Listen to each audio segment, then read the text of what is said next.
नमस्कार दोस्तों, जो हम आपके लिए इलेक्ट्रीशियन ट्रेड के लिए प्रैक्टिस सेट चला रहे थे उसमें प्रैक्टिस सेट नंबर 17 है। बाकी कंप्यूटर का क्लासेस भी चल रही है।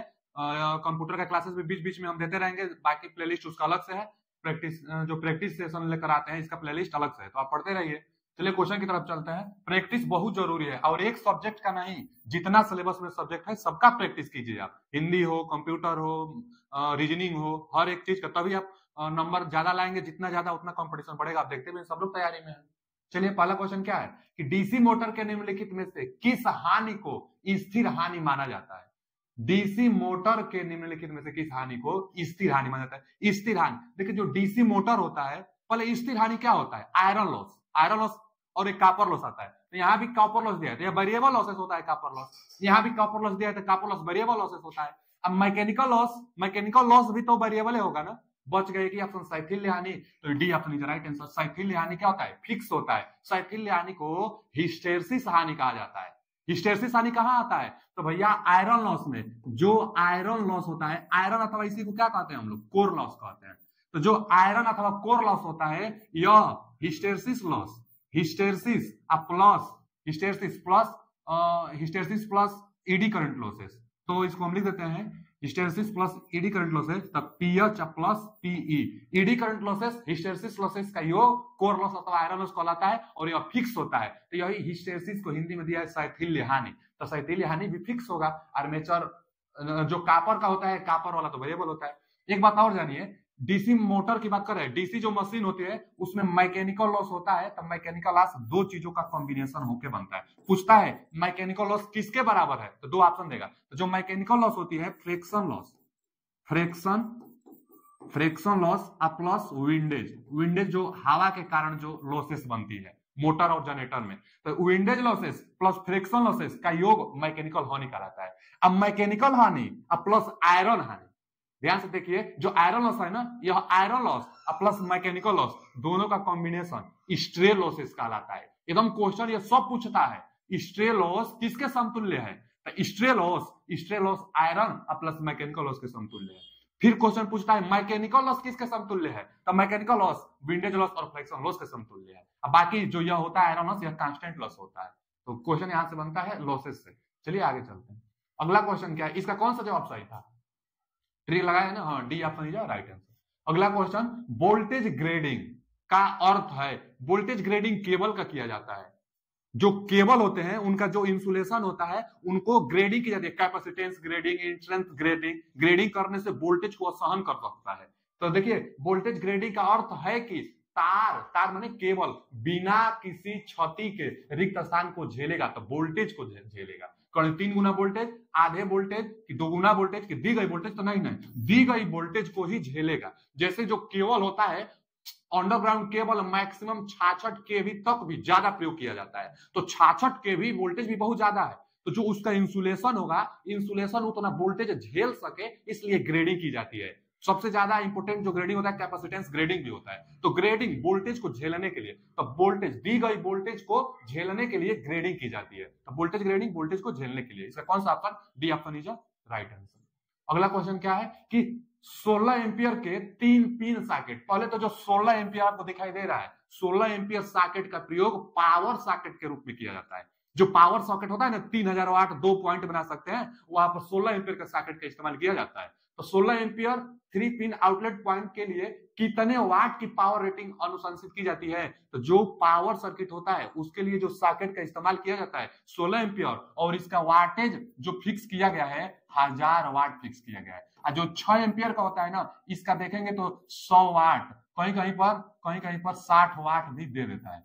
तो जो 6 एम्पियर है 100 वाट का, 16 एम्पियर है 1000 वाट का। पूछा क्या है? 16 एम्पियर। तो 16 एम्पियर कितने वाट का रहेगा? 1000 वाट का रहेगा। इसका C option is right answer. 6 ampere वाला सॉकेट पूछता तो 100 वाट और 60 वाट में कोई एक ऑप्शन देता। तो जरूर हम लोग ज्यादातर अगर 100 वाट लगाएंगे 6 एम्पियर के लिए, और जो 16 एम्पियर का सॉकेट होता है उसके लिए 1000 वाट, यह फिक्स है। जैसे जो इनकैंडिसेंट लैंप होता है, इनकैंडिसेंट बल्ब जो होता है, वो भी 100 वाट का होता है। 100 वाट का होता है ना ज्यादातर। तो माना कि जैसे पंखा होता है, पंखा भी 60 वाट फिक्स किया गया है। तो 60 वाट, यह भी 1000 वाट, 6 एम्पियर, 60 वाट, ये सब फिक्स किया गया है। तो डाटा है फिक्स, डाटा याद करना होगा, एग्जाम में आता है। देखिए एग्जाम में आया हुआ है। तो 1000 वाट इसका जवाब सही है। जो 16 एम्पियर है, जो पावर सॉकेट है 1000 वाट का माना जाता है। आगे, यदि किसी सीटी का फुल फॉर्म करंट ट्रांसफार्मर, यह एक इंस्ट्रूमेंट ट्रांसफार्मर है। इंस्ट्रूमेंट ट्रांसफार्मर दो प्रकार का होता है, एक सीटी और एक पीटी। सीटी current transformer, PT potential transformer. जो सीटी होता है करंट ट्रांसफार्मर, हाई अमाउंट में करंट को मेजर करता है। जो पीटी होता है पोटेंशियल ट्रांसफार्मर, वह हाई अमाउंट में वोल्टेज को मेजर करता है। जो सीटी होता है स्टेप अप ट्रांसफार्मर आता है, जो पोटेंशियल ट्रांसफार्मर पीटी है वो स्टेप डाउन ट्रांसफार्मर होता है। तो सब क्वेश्चन पूछता है, क्या दिया यहाँ पर, सीटी की रेटिंग 100 एम्पियर 5 एम्पियर, माने प्राइमरी में 100 एम्पियर है, सेकेंडरी में 5 एम्पियर। माने हम अभी बताए ना कि जो सीटी होता है हाई एम्पियर को लो एम्पियर मेजर करता है, माने हाई एम्पियर करंट को एक मानक बनाकर लो एम्पियर में मेजर करता है। यह क्या बता रहा है कि 100 एम्पियर की करंट को 5 एम्पियर मेजर कर रहा है। प्राइमरी में 100 है, जबकि हमको दे रहा है सेकेंडरी में 5 एम्पियर। तो मानक यह निर्धारण करता है। तो फैक्टर, गुणन घटक यानी गुणन घटक के क्या मान होगा, के का मान कितना होगा। तो के का मान निकालने के लिए, सीटी में के का मान निकालने के लिए, गुणन घटक निकालने के लिए, के का मान निकालने के लिए I1 बटा में I2 कर दीजिए। I1 बटा में I2 का मतलब यह हुआ कि कितना वोल्टेज को कितना शो कर रहा है। जैसे यहाँ पर 100 वोल्टेज को 5 एम्पियर शो कर रहा है, तो 100 एम्पियर को 5 एम्पियर शो कर रहा है। अब यहाँ से घटा दीजिए, 5 दूना के 10, 20 तो आ रहा है। जितना गुणांक होता है उसका कोई मात्रक भी नहीं होता है, तो 20 इसका B option is right answer. CT के लिए जो गुणक आएगा प्राइमरी बटा में सेकेंडरी करके, यानी 20 आ रहा है इसका, तो 20 इसका सही जवाब है। सीटी जानते रहिएगा, सीटी करंट ट्रांसफार्मर, उसका फुल फॉर्म है सीटी का, यह इंस्ट्रूमेंट ट्रांसफार्मर के अंतर्गत आता है। Instrument transformer. अगला क्या है कि विद्युत वितरण मतलब जो हाँ विद्युत बांटी जाती है, डिस्ट्रीब्यूटर। विद्युत वितरण को हम लोग क्या कहते हैं बच्चा, डिस्ट्रीब्यूटर कहते हैं, डिस्ट्रीब्यूटर। तो जो विद्युत वितरण है, डिस्ट्रीब्यूटर है, उप केंद्रों पर प्रयोग किया जाने वाला ट्रांसफार्मर रिक्त स्थान प्रकार का होता है। कनेक्शन से पूछा है तो हम बार बार बताएंगे, डिस्ट्रीब्यूटर पर जो ट्रांसफार्मर लगता है, स्टेप डाउन ट्रांसफार्मर, जो आपके घर गांव के बाहर जो ट्रांसफार्मर लगता है वही तो है डिस्ट्रीब्यूटर ट्रांसफार्मर। वह ट्रांसफार्मर से ही आपके घरों में बिजली आ रही है। तो जिस ट्रांसफार्मर से घरों में बिजली आ रही है वह ट्रांसफार्मर ही डिस्ट्रीब्यूटर ट्रांसफार्मर होता है, वहीं से बिजली बांटी जाती है। तो जो डिस्ट्रीब्यूटर ट्रांसफार्मर होता है उसके पास 11 केवी का वोल्टेज आता है। और आपको अगर 3 फेज या डबल फेज में मेजर करेंगे तो 440 वोल्ट मिलेगा, और सिंगल फेज में मेजर करेंगे तो 230 वोल्ट मिलेगा आपको। तो डिस्ट्रीब्यूट लो स्टेप डाउन होता है। जो डिस्ट्रीब्यूटर के ट्रांसफार्मर होता है वह स्टेप डाउन ट्रांसफार्मर होता है, स्टेप डाउन ट्रांसफार्मर होता है। और क्या करता है, यह वोल्टेज को 11 केवी के वोल्टेज को 440 वोल्ट 3 फेज में मेजर करेंगे, तो अगर सिंगल फेज में करेंगे तो 230 वोल्ट बनाता है। तो स्टेप डाउन करता है डिस्ट्रीब्यूटर ट्रांसफार्मर। तो इसका कनेक्शन क्या होगा, तो हमेशा स्टेप डाउन करने के लिए जो कनेक्शन लगता है वो कनेक्शन लगता है डेल्टा से। हालांकि ये भी जानिए कि डेल्टा से स्टार कनेक्शन तो होगा, डिस्ट्रीब्यूटर का कनेक्शन डेल्टा से स्टार होगा, लेकिन इसका प्रयोग स्टेप अप में किया जाता है। लेकिन डिस्ट्रीब्यूटर के पास इसलिए स्टेप डाउन के रूप में करते हैं ताकि एक न्यूट्रल पॉइंट मिल जाए। आप देखे होंगे न्यूट्रल ट्रांसफार्मर से 4 वायर निकलता है, RYB 3 फेज का निकलता है और एक जो निकलता है वो न्यूट्रल का निकलता है। तो 4 न्यूट्रल पॉइंट लेने के लिए डेल्टा से स्टार में कनेक्शन डिस्ट्रीब्यूटर के पास होता है। तो डेल्टा से star C option is right answer. Delta से स्टार होता है डिस्ट्रीब्यूटर के पास। अच्छा, यह ज्यादातर इसका प्रयोग स्टेप अप के रूप में किया जाता है। क्यों स्टेप अप के रूप में, क्योंकि डेल्टा में voltage line voltage phase voltage बराबर होता है, जबकि स्टार में जो वोल्टेज होगी, लाइन वोल्टेज होगी 3 गुना फेज वोल्टेज का। तो यही ना स्टेप अप करेगा, 3 गुना बढ़ा कर देगा लाइन वोल्टेज। तो लाइन वोल्टेज ज्यादा कौन करेगा, स्टेप अप के रूप में इसका प्रयोग किया जाता है। बस एक ही केस है डिस्ट्रीब्यूटर वाला जहां स्टेप डाउन के रूप में इसका प्रयोग हम लोग कर लेते हैं। तो जो जहां पर बिजली बनाई जाती है तो 11 केवी में बिजली बनता है, लेकिन जब भेजी जाती है, ट्रांसमिट की जाती है, तो स्टेप अप ट्रांसफार्मर में कनेक्शन भी यही होता है। तो step up transformer generating station पर यही कनेक्शन, और डिस्ट्रीब्यूट करने के लिए भी जो कनेक्शन होगा यही कनेक्शन होगा। तो इसका C option is right answer. अगला क्वेश्चन क्या है, ट्रांसमिशन की क्षमता निम्नलिखित में से किसके साथ बढ़ती है। ट्रांसमिशन लाइन की क्षमता बढ़ाना है। ट्रांसमिशन लाइन की क्षमता, एक फॉर्मूला आता है पावर के लिए, क्या आता है बच्चा, एक VL माने देखा जाए ना तो सेंडिंग एंड रिसीविंग वोल्टेज बटा में XL जो लाइन का इंपेडेंस है, साइन डेल आता है। यह मैक्सिमम मतलब पावर ट्रांसफर करने के लिए, हालांकि मैक्सिमम पावर ट्रांसफर करने के लिए यह एक फॉर्मूला आता है। अच्छा, इस फॉर्मूला में मान भरकर और हम लोग देखते हैं कि जो पावर निकल कर आता है वह भी और कास फाई के अनुपाती। अगर देखा जाए तो इनके वर्ग के भी होता है, भी स्क्वायर और कास स्क्वायर फाई के व्युत्क्रमानुपाती पावर होता है। तो मैक्सिमम पावर कब आएगा?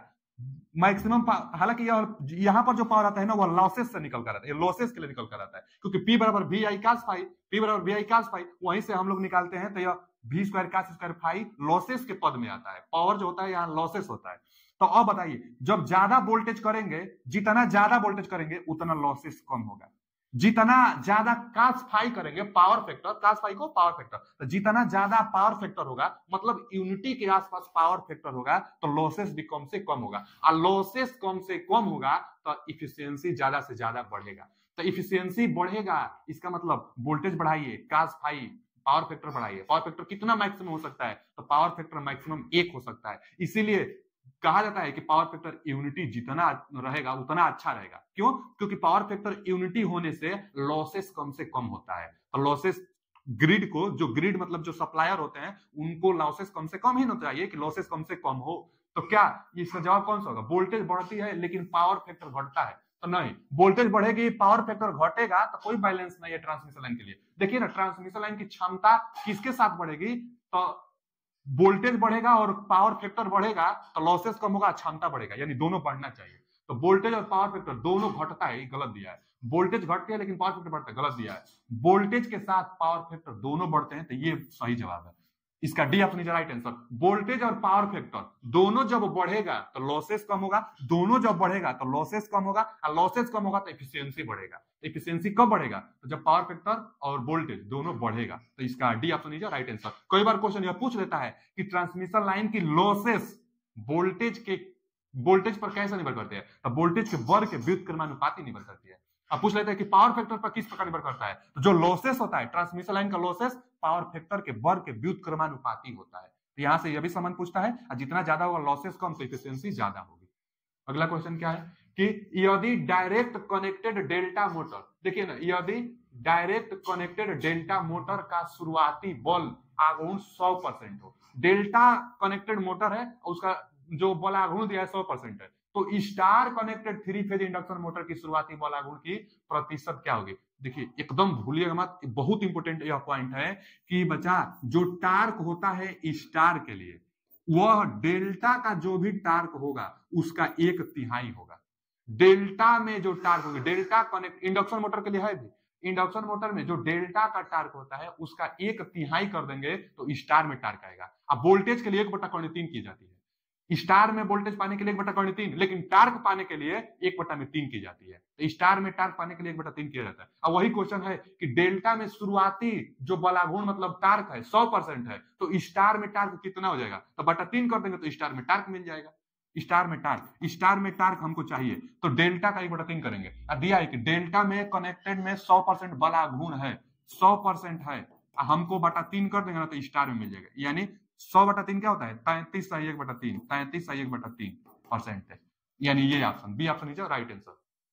33.3% ही आएगा ना, 3 से आप भाग देंगे तो यह किस में आ गया बच्चा? स्टार में आ गया। तो कभी भी डेल्टा में देगा, स्टार में पूछेगा, फॉर्मूला पूछ लेता है कई बार, फॉर्मूला कि कितना गुना होता है, 1/3 गुना डेल्टा में होगा, स्टार में होगा, डेल्टा का 1/3 गुना स्टार में होगा। यहाँ पर तो मान दिया था, मान पूछ लिया, तो B option is right answer. Voltage के लिए 3 लेकिन टार के लिए 1/3 किया जाता है। अगला क्वेश्चन है कि 3 कॉलम मोटरों पर एक कलायन मतलब सिंगल फेजिंग होता है। सिंगल फेजिंग का मतलब एक फेज काम नहीं कर रहा है, तो सिंगल फेजिंग का क्या प्रभाव होगा यदि वह मोटर के परिवर्तन मतलब स्टार्टिंग के समय घटित होता है? 3 फेज इंडक्शन मोटर स्टार्टिंग के समय ही सिंगल फेजिंग हो गया। सिंगल फेजिंग का मतलब एक फेज काम ही नहीं कर रहा है स्टार्टिंग के समय ही, माने इंडक्शन मोटर 3 फेज का है या 2 फेज पर ही चल रहा है, तो क्या घटित होगा वही पूछा है। तो क्या होगा बच्चा? लोड नहीं उठा पाता है लेकिन वो स्टार्ट तो हो जाएगी, स्टार्टिंग में चूकेगी या रुकी रहेगी, ये तो गलत है। धीमी चाल पर चलेगी, या भी धीमी चाल पर तो चलेगी लेकिन और देखेंगे कि सामान्य रूप से चलेगी परंतु भार नहीं उठाएगी। तो ये बात सही है कि 3 फेज को 2 फेज दे देंगे तो इफिशियंसी कम ना हो जाएगी, 58.7% के आसपास हो जाएगी, तो इफिशियंसी कम हो जाएगी। थ्री फेज मोटर को टू वे फेज देंगे तो इफिशियंसी कम होगी, लोड को उठा नहीं पाएगा, धीरे धीरे चलेगी। तो वही इसका ऑप्शन है कि सामान्य रूप से तो चलेगी परंतु भार नहीं उठा पाएगी। तो C option is right answer. Single phasing का मतलब एक फेज काम नहीं कर रहे, उसी को सिंगल फेजिंग कहते हैं। अगला क्वेश्चन क्या है कि तुल्यकालिक मोटर जब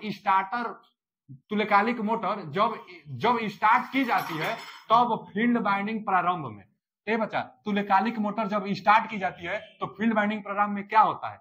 कोई भी सिंक्रोनस मोटर है, सिंक्रोनस मोटर को अगर स्टार्ट आप करेंगे, सिंक्रोनस मोटर को आप स्टार्ट करेंगे, सिंक्रोनस मोटर को, तो स्टार्टिंग में ना जो इसका फील्ड वाइंडिंग होता है उसको शॉर्ट सर्किट किया जाता है और यहाँ पर थ्री फेज सप्लाई देते हैं, मैग्नेटिक रोटेटिंग मैग्नेटिक फील्ड बनाता है, उस रोटेटिंग मैग्नेटिक फील्ड में यह शॉर्ट सर्किट है तो इस पर ईएमएफ इंड्यूस होता है और स्टार्टिंग में इंडक्शन की तरह काम करेगा और उसके बाद एक्साइटर से मैग्नेटिक लॉक कर दी जाती है और सिंक्रोनस स्पीड पे रोटेट करने लगता है।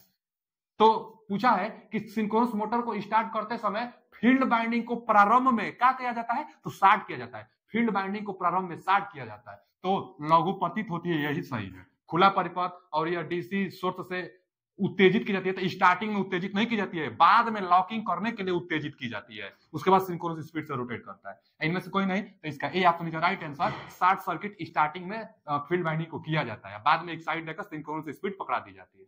आगे क्या है, यदि रोटर और स्टेटर के घूमते चुंबकीय क्षेत्र को समान गति से घुमाया जाता है तो मोटर रिक्त स्थान होते हैं। अब देखें, यदि रोटर और स्टेटर के घूमते हुए चुंबकीय क्षेत्र को समान गति से घुमाया जाता है तो मोटर होते हैं। तो सिंक्रोनस मोटर होगा, क्यों?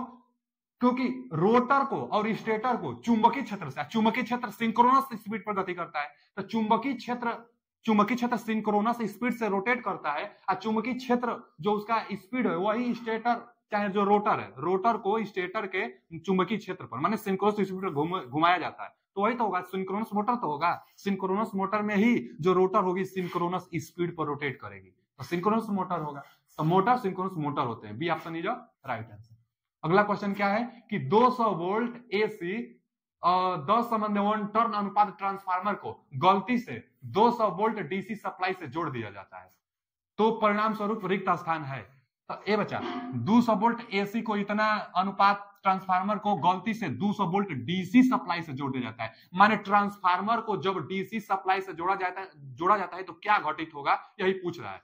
तो आप जानते होंगे कि जो ट्रांसफार्मर होता है एसी ट्रांसफार्मर एसी पर काम करता है, म्यूचुअल इंडक्टेंस के सिद्धांत पर काम करता है, मतलब अन्योन्य प्रेरण के सिद्धांत पर काम करता है। और जब उस ट्रांसफार्मर को आप डीसी सप्लाई दे देंगे तो प्राइमरी बाइंडिंग जल जाती है, क्योंकि प्राइमरी बाइंडिंग में तो आप जाएगी, प्राइमरी बाइंडिंग में सप्लाई तो जाएगी लेकिन वह हीट वेरिएबल मैग्नेटिक फ्लक्स है नहीं तो वह हीट उत्पन्न करता जाएगा और प्राइमरी बाइंडिंग जल जाएगा, तो प्राइमरी बाइंडिंग जल जाती है। अगर 200 वोल्ट एसी की जगह पर 200 वोल्ट डीसी आप दे देंगे तो प्राथमिक बाइंडिंग क्षतिग्रस्त हो जाएगी, यही सही है।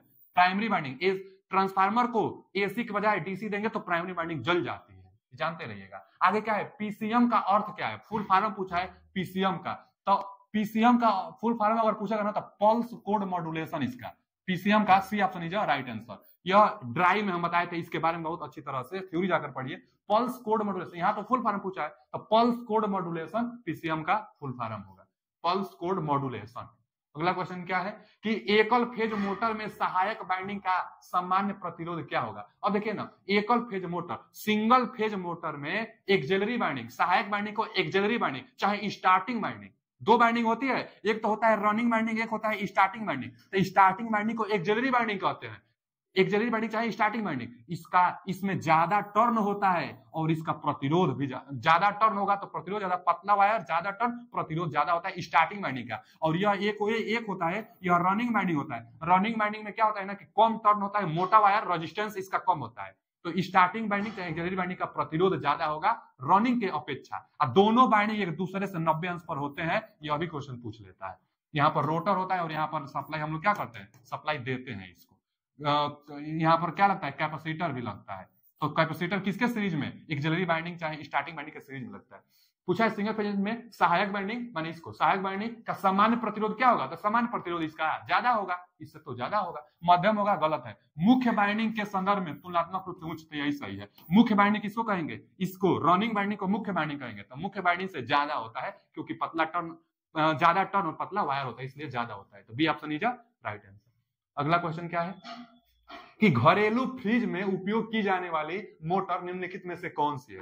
तो घरेलू फ्रिज में उपयोग की जाने वाली मोटर कौन से, डीसी श्रेणी मोटर, तो वहां प्रयोग किया जाता है जहां स्टार्टिंग में मतलब ज्यादा डीसी सीरीज मोटर स्टार्टिंग में स्पीड इसका बहुत ज्यादा होता है। तो घरेलू फ्रिज में वैसे भी सिंगल फेज की सप्लाई एसी आती है, तो यह डीसी डीसी तो होगा नहीं, एसी ना आती है। घरेलू फ्रिज में एसी सप्लाई से हम लोग काम करते हैं। इन्वर्सन मोटर फूड मिक्सचर में होता है, एक ही आप समझ गया सिंगल फेज इंडक्शन मोटर, या एसी पर भी काम होता है। तो सिंगल फेज इंडक्शन मोटर घरेलू फ्रिज में प्रयोग किया जाने वाला मोटर होता है। आज के लिए इतना ही, मिलते हैं अगले वीडियो में। वीडियो कैसा लगा कमेंट करके जरूर बताइए। पीडीएफ पाने के लिए लिंक लगा हुआ है टेलीग्राम का, टेलीग्राम चैनल में ज्वाइन हो जाइए। Thank you.